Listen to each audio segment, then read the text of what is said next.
I think victims are deprived by justice with the bankruptcy.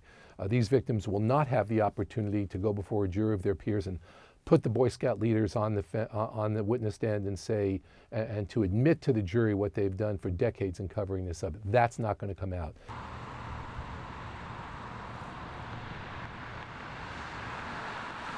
They favored and they protected their reputation over the protection and safety of children, and that got them into this circumstance. And the Boy Scouts only have themselves to blame for being in bankruptcy now.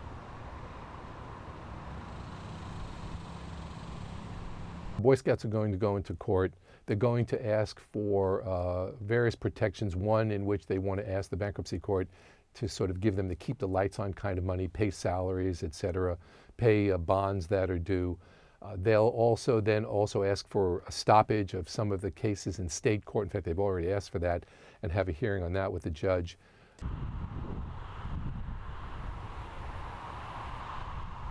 Many more people out there who are abused than are going to come forward. That's very clear to me. And for those people who do come forward, they need to act, because there's going to be a very short window in which time people need to file their claims.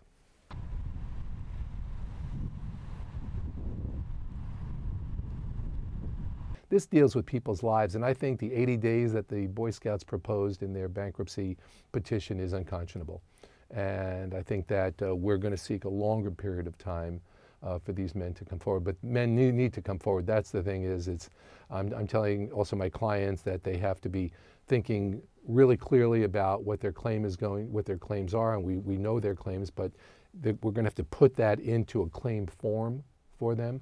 And so it's just going to be a period of really moving kind of fast now. We're not going to have years to do this. No, I don't think they shifted any assets. I mean, the Boy Scouts of America have basically their investments. The Boy Scouts of America have basically their investments in the Boy Scouts of that's their investments and various properties. And those properties are basically 4 properties. There's one called the Florida Sea Base off the southwest coast of Florida. There's a Northern Tier Council in Minnesota. There is a facility, camp in West Virginia. And then the crown jewel is in Philmont, New Mexico, where every Boy Scout probably for the last 50 or 60 years clearly has gone.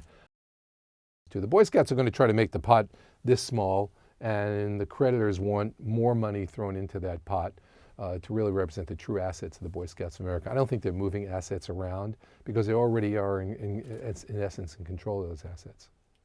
So how does bankruptcy filing affect those assets?